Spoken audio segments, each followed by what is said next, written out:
அகிலம் நியூஸ் நேயர்களுக்கு வணக்கம். இன்றைய இரவு நேர பிரதான செய்திகள். முதலில் தலைப்புச் செய்திகள்.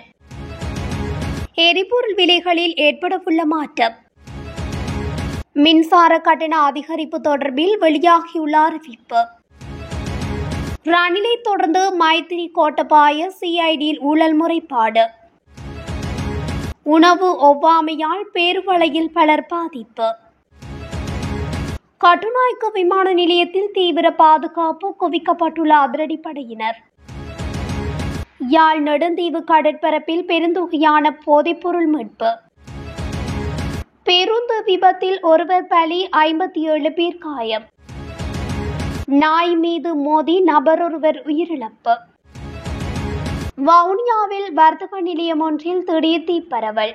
தொடர்பென விரிவான செய்திகள். மாதாந்திர எரிபொருள் விலை திருத்தம் இன்று அல்லது நாளை மேற்கொள்ள திட்டமிடப்பட்டுள்ளது. எரிபொருள் விலை சூத்திரத்தின்படி ஒவ்வொரு மாதத்தின் கடைசி நாளிலும் இந்த விலை திருத்தம் நடைபெறுகிறது. இது சர்வதேச நாணய நிதியத்துடன் ஒப்புக்கொள்ளப்பட்ட செலவு பிரதிபலிப்பு விலை நிர்ணய கொள்கையின் அடிப்படையில் அமைந்துள்ளது. அதன்படி கடந்த 2 மாதங்களாக எரிபொருள் விலைகளில் எந்த திருத்தமும் மேற்கொள்ளப்பட்டதாக நிலையில் இல்லை. இம்முறை விலைகள் குறைக்கப்படும் என எதிர்பார்க்கப்படுகிறது. இதேவேளை உலக சந்தையில் கச்சா எண்ணெய் விலைகள் கடந்த மாதத்தில் கணிசமாக குறைந்துள்ளன.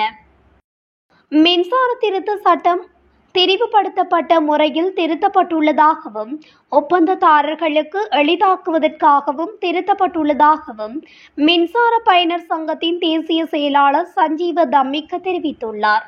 இதன் காரணமாக மின் கட்டணத்தை அதிகரிக்கும் சாத்தியக்கூறுகள் காணப்படுவதாகவும் அவர் தெரிவித்துள்ளார். மேலும் கருத்து தெரிவித்துள்ள அவர், இப்போது மின்சார வாரியம் 4 பகுதிகளாக பிரிக்கப்பட்டுள்ளது. இந்த 4 நிறுவனங்களில் சேர விரும்பாத ஊழியர்கள் வெளியேறுவதற்கான ஒரு அமைப்பு வகுக்கப்பட்டுள்ளது. இது முடிந்ததும் வெளியேறும் ஒவ்வொரு ஊழியருக்கும் மின்சார சபையின் 5 மில்லியன் ரூபாய் வரை ஊழியர்களுக்கு இழப்பீடு வழங்கும். சுமார் 5000 ஊழியர்கள் வெளியேறினால் அவர்கள் 5 மில்லியன் ரூபாய் செலுத்த வேண்டியிருக்கும். அதாவது 2500 மில்லியன். இந்த அளவு தொகையை ஈடு செய்வதற்கு எதிர்காலத்தில் நுகர்வோரிடமிருந்து மின் கட்டணங்கள் மூலம் இதனை அறவிட திட்டங்கள் இருக்கலாம்.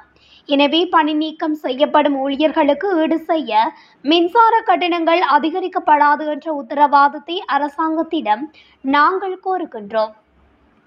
முன்னாள் ஜனாதிபதிகளான மைத்திரிபால சிறிசேன மற்றும் கோட்டபாய ராஜபக்சவுக்கு எதிராக லஞ்சம் அல்லது ஊழல் விசாரணை ஆணைக்குழுவில் முறைப்பாடு செய்யப்படவுள்ளதாக தகவல்கள் வெளியாகியுள்ளன. குறித்த முறைப்பாடுகளானது பொது சொத்துக்களை தவறாக பயன்படுத்திய பல சம்பவங்கள் தொடர்பாக ஊழல் மற்றும் மோசடிக்கு எதிராக போராடும் பல சிவில் சமூக அமைப்புகளினால் பதிவு செய்யப்படவுள்ளதாக கூறப்படுகிறது. அதன்படி தகவல் அறியும் உரிமை சட்டத்தின் மூலம் இந்த அமைப்புகள் சமீபத்தில் தொடர்புடைய அனைத்து தகவல்களையும் பெற்றுள்ளதாகவும் தெரிவிக்கப்படுகிறது. அத்துடன் இந்நிலையில் இது தொடர்பிலான விசாரணைகள் விரைவில் முன்னெடுக்கப்படும் எனவும் சில அரசியல் வட்டாரங்களில் தெரிவிக்கப்படுகிறது. பேருவளை சீனன்கோட்டை பிரதேசத்தில் உள்ள உணவகம் ஒன்றில் நேற்று முன்தினம் உணவு உட்கொண்ட 30க்கும் மேற்பட்டோருக்கு உணவு ஒவ்வாமை ஏற்பட்டுள்ளது. குறித்த உணவகத்தில் உணவு உட்கொண்ட பின்னர் காய்ச்சல், தலைவலி, வாந்தி பேதி ஏற்பட்டதை தொடர்ந்து பலர் பிரதேசத்தில் உள்ள வைத்தியர்களிடம் சிகிச்சை பெற்று வருகின்றனர். மேலும் சிலர் பேருவளை ஆதார வைத்தியசாலை, களுத்துறை நாகொடை போதனா வைத்தியசாலை மற்றும் கொழும்பில் உள்ள தனியார் வைத்தியசாலைகளிலும் தங்கி சிகிச்சை பெற்று வருகின்றனர். இவ்வுணவு ஒவ்வாமையில் பாதிக்கப்பட்ட கர்ப்பிணி தாயொருவர் அதிதீவிர சிகிச்சை பிரிவில் அனுமதிக்கப்பட்டுள்ளார். இந்த சம்பவம் தொடர்பில் உணவக உரிமையாளர் பேருவளை பிரதேச சுகாதார பரிசோதகருக்கு தகவல் வழங்கியுள்ளார். கட்டுநாயக்க சர்வதேச விமான நிலையத்தில் பாதுகாப்பு பலப்படுத்தப்பட்டுள்ளதுடன் அதிரடிப்படையினர் குவிக்கப்பட்டுள்ளனர். இந்தோனேசியாவில் கைது செய்யப்பட்ட குற்றக்கும்பலுடன் தொடர்புடைய குற்றவாளிகள் இன்று நாட்டுக்கு அழைத்து வரப்பட்டுள்ளனர்.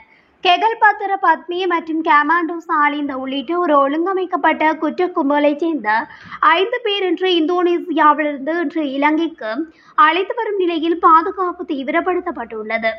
அதற்கமைய விமான நிலையத்துக்கு உள்ளேயும் வெளியேயும் போலீசார், அதிரடிப்படையினர் மற்றும் இராணுவத்தினர் பாதுகாப்பு நடவடிக்கையில் ஈடுபட்டுள்ளனர்.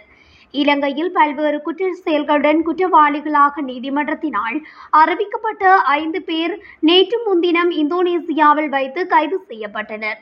அவர்களை ஏற்றி சிறப்பு ஸ்ரீலங்கன் ஏர்லைன்ஸ் விமானம் இன்றிரவு 7:30 மணிக்கு கட்டுநாயக்க விமான நிலையத்தில் தரையிறங்கியுள்ளது.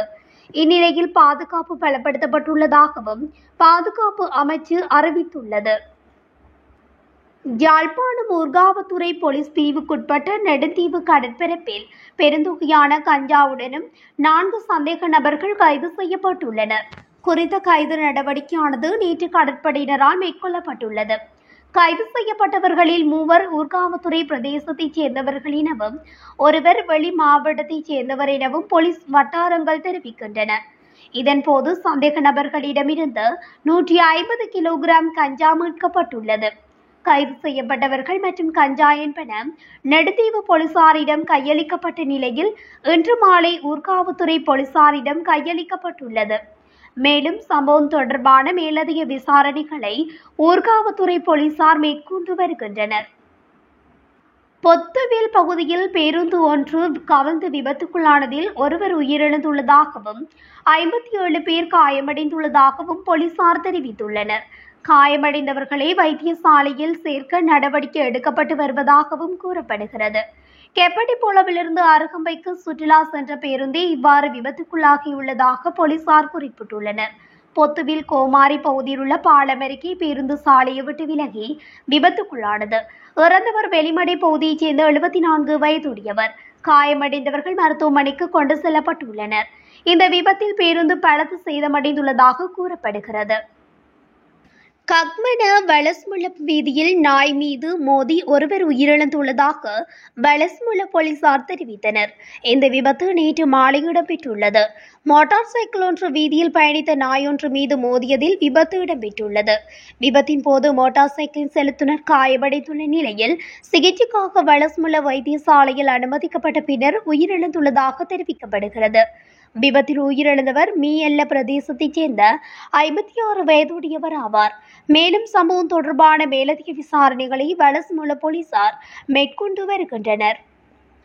வவுனியா முதலாம் குறுக்கு தெருவில் அமைந்துள்ள கடை தொகுதியொன்றில் திடீரென தீ விபத்து ஏற்பட்டுள்ளது. குறித்த தீ விபத்தானது இன்று மதியம் ஏற்பட்ட நிலையில் விரைந்து செயற்பட்ட வவுனியா மாநகர சபை தீயணைப்பு படை தீயை கட்டுப்பாட்டுக்குள் கொண்டு வந்திருந்தது. வவுனியா முதலாம் குறுக்கு தெருவில் அமைந்துள்ள விவசாய உபகரணங்கள் விற்பனை செய்யும் கடையின் மேல் மாடியில் இருந்த அதன் களஞ்சிய சாலையில் திடீரென தீப்பற்ற ஆரம்பித்தது. இதனையடுத்து கரை உரிமையாளரால் வவுனியா போலீசார் மற்றும் வவுனியா மாநகர சபையின் தீயணைப்பு பிரிவு என்பவற்றுக்கு அறிவிக்கப்பட்டது. சம்பவ இடத்துக்கு வருகை தந்த தீயணைப்பு பிரிவினரும் வவுனியா போலீசாரும் இணைந்து பல மணி நேர போராட்டத்தின் பின் தீயை கட்டுக்குள் கொண்டு வந்திருந்தனர். இருப்பினும் ஒரு தொகுதி விவசாய உபகரணங்கள் தீயில் எரிந்து நாசமாகியுள்ளது. இந்த சம்பவம் தொடர்பில் வவுனியா போலீசார் விசாரணைகளை முன்னெடுத்துள்ளனர். இத்துடன் அகிலம் நியூஸின் இன்று இரவு நேர பிரதான செய்திகள் நிறைவடைகின்றன. தொடர்ச்சியாக செய்திகளை அறிந்து கொள்ள அகிலம் நியூஸ் ஊடகத்துடன் இணைந்திருங்கள். நன்றி, வணக்கம். அகிலம், மாற்றத்திற்கான மக்கள் குரல். இந்த வீடியோ பிடிச்சிருந்தா லைக் பண்ணுங்க, கமெண்ட் பண்ணுங்க, ஷேர் பண்ணுங்க. மறக்காம கீழே இருக்க பெல் ஐகானை கிளிக் பண்ணுங்க.